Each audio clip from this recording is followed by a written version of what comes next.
Hello, good morning everyone, how are you all of you. तो आज हम देखेंगे स्पेसिफिक रिलीफ एक्ट 1963 में सेक्शन 19 को। तो वीडियो शुरू करने के पहले बोलना चाहूँगी, अगर आप मेरे चैनल पर नए हो तो प्लीज़ मेरे चैनल को सब्सक्राइब कीजिए। इससे मुझे बहुत सारा मोटिवेशन मिलता है और मुझे बहुत सारा सपोर्ट कीजिए। और वीडियो को लाइक कीजिए अगर आपको वीडियो पसंद आता है तो, और कमेंट कीजिए अगर आपको कोई भी वीडियो की जानकारी चाहिए होगी कोई भी टॉपिक पर, तो मैं वो बनाऊंगी। तो चलिए देखते हैं सेक्शन 19। तो सेक्शन 19 क्या कहता है? अगेंस्ट होम कॉन्ट्रैक्ट में बी स्पेसिफिकली इन्फोर्स। तो सेक्शन 15 और सेक्शन 19 ये कनेक्टेड है दोस्तों, जो कि बताता है कि स्पेसिफिक कॉन्ट्रैक्ट का अगर ब्रीच होता है तो आप उसका स्पेसिफिक परफॉर्मेंस का सूट किसके अगेंस्ट फाइल कर सकते हो। तो अगेंस्ट होम कॉन्ट्रैक्ट में भी स्पेसिफिकली इन्फोर्स। तो relief against parties and person claiming under them by subsequent title.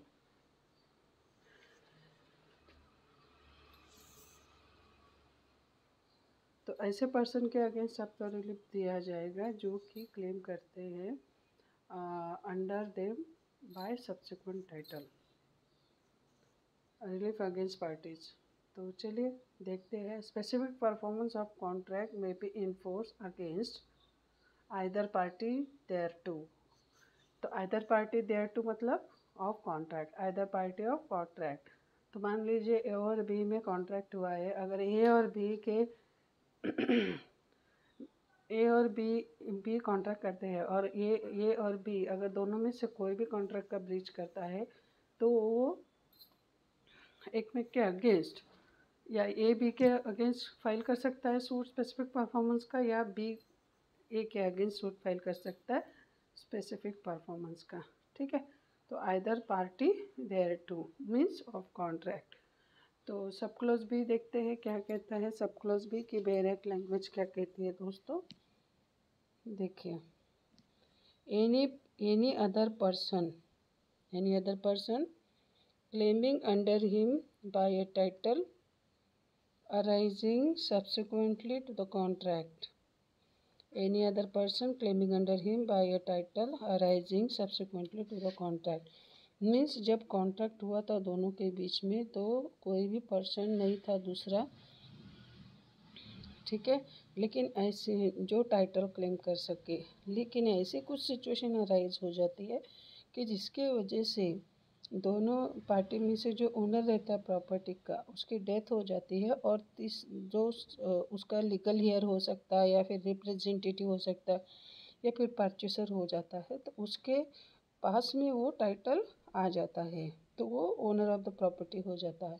तो ऐसे पर्सन के अगेंस्ट जो कॉन्ट्रैक्ट की अदर पार्टी है जिसके साथ वो सूट कॉन्ट्रैक्ट हुआ है प्रॉपर्टी को सेल करने का, ठीक है, तो वो पर्सन उस पर्सन के अगेंस्ट जो कि सब्सिक्वेंटली उसके पास टाइटल आया है उसके अगेंस्ट सूट फाइल कर सकता है स्पेसिफिक परफॉर्मेंस ऑफ कॉन्ट्रैक्ट का। तो वो कौन सी सिचुएशन रहेगी वो हम देखेंगे। फॉर एग्जांपल देखते हैं, ए पर्सन है, इसने एग्रीमेंट टू सेल किया था कोई भी, ये जो हाउस है इसका इसका एग्रीमेंट टू सेल किया था बी के साथ में, मान लीजिए 10 lakhs में। ठीक है, 10 lakhs में किया था एग्रीमेंट टू सेल, और बी ने उसको पैसे दिए थे। तो बी ने उसको कुछ अमाउंट दिया था, मान लीजिए 6 lakhs का, 6 lakhs पेमेंट कर चुका था, और जब एग्जीक्यूशन होगा कॉन्ट्रैक्ट का आफ्टर 4 months वो बाकी का पेमेंट देने वाला था। तो उस दौरान क्या होता है, एक ही डेथ हो जाती है और प्रॉपर्टी आ जाती है उसके लीगल हेयर के पास। सी उसका लीगल हेयर, अगर लीगल हेयर नहीं है तो क्या हो जाता है, तो सब्सिक्वेंट टाइटल जिसके पास आता है वो एक तो लीगल हेयर हो सकता है या फिर रिप्रेजेंटेटिव हो सकता है एक का, या फिर परचेसर हो सकता है एक का। ठीक है। तो उस सिचुएशन में अगर तो लीगल हेयर के पास में सब्सिक्वेंट टाइटल आ जाता है तो बी क्या कर सकता है, ए के डेथ के बाद सब्सिक्वेंट टाइटल तो सी के पास आ गया, तो बी सी के अगेंस्ट वो सूट फाइल कर सकता है स्पेसिफिक परफॉर्मेंस ऑफ कॉन्ट्रैक्ट का, कि आपके फादर ने मेरे साथ ऐसा एग्रीमेंट किया था और मैं बाकी के पैसे देने के लिए तैयार हूँ, तो आप इस एग्रीमेंट का स्पेसिफिक परफॉर्मेंस करा दीजिए। तो वो कोर्ट में सूट फाइल कर सकता है against see who is the who has the subsequent title after the death of the A as a legal heir। ठीक है, ये सिचुएशन होती है। या फिर दूसरी सिचुएशन ये हो जाती है कि बी के पास कब राइट रहेगा सूट फाइल करने का स्पेसिफिक परफॉर्मेंस का against any person who claim subsequent title. ठीक है, तो क्या होता है ना, ए का कोई लीगल एयर नहीं है, लेकिन ए ने क्या होता है, इसके साथ बी के साथ भी एग्रीमेंट तो चल के रहता है, लेकिन ए क्या करता है, प्रॉपर्टी सेल कर देता है डी को। ये हाउस जो रहता है इमूवेबल प्रॉपर्टी, वो डी को सेल कर देता है। हाँ, लेकिन डी को ये पता रहता है, डी को इस एग्रीमेंट के बारे में पता रहता है कि उसने ऐसा एग्रीमेंट बी के साथ किया है, फिर भी डी इस प्रॉपर्टी को खरीद लेता है। ठीक है, और उतने पैसे देके 10 लाख का होता है, तो ये इसको बोलता है मैं तुमको 11 लाख दूंगा, ये प्रॉपर्टी मुझे भेज दो। तो ये क्या करता है, लालच में आके डी को प्रॉपर्टी बेच देता है।